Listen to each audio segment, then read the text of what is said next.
മിശിഹായ്ക്ക് സ്തുതിയായിരിക്കട്ടെ. ജൂലൈ 28 ക്രൈസ്തവരായ നമ്മെ സംബന്ധിച്ച് അതിയായ സന്തോഷത്തിന്റെയും ആനന്ദത്തിന്റെയും പുണ്യദിനം.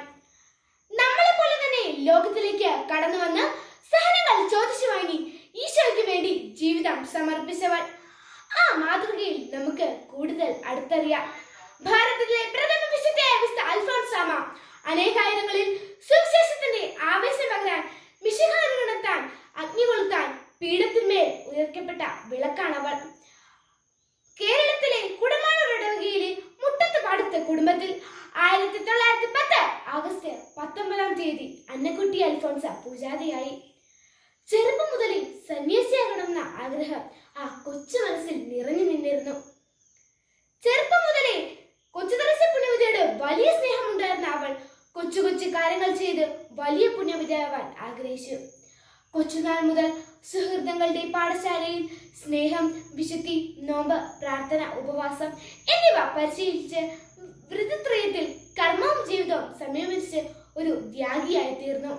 അൽഫോൻസാമയുടെ പരിധിയില്ലാത്ത സ്നേഹവും പരാതിയില്ലാത്ത സഹനവുമാണ് ലോകദൃഷ്ടിയിൽ ആരും അറിഞ്ഞിട്ടില്ലാത്ത അവളെ ദൈവം സ്വഭാവത്തിലേക്ക് അയച്ചതിന്റെ രഹസ്യം.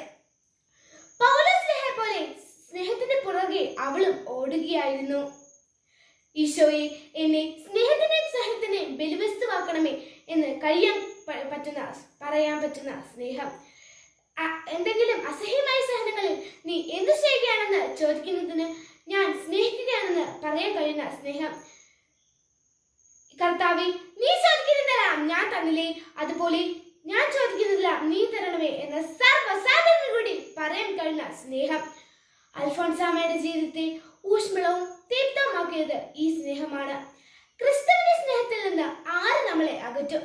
ക്ലേശമോ, ദുരിതമോ, പീഡനമോ, പട്ടിണിയോ, ആപത്തോ, വാളോ?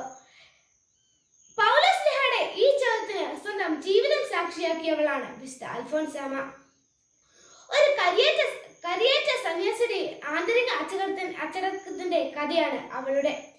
സഹനത്തെ സ്നേഹത്തിൽ ചാലിച്ച് ഉയർത്തിക്കാട്ടി ലോകത്തെ പഠിപ്പിച്ച വിശുദ്ധ 1946 ജൂലൈ 28 തന്റെ സഹനബലി പൂർത്തിയാക്കി. ഭാരതത്തിലെ പ്രഥമ വിശുദ്ധയാണ് പേരും രൂപപ്പെട്ടു. ഈ വിശുദ്ധ അൽഫോൻസാമയുടെ എല്ലാ മകളുകളും നേർന്നുകൊണ്ട് ഞാൻ നിർത്തട്ടെ. നന്ദി, നമസ്കാരം.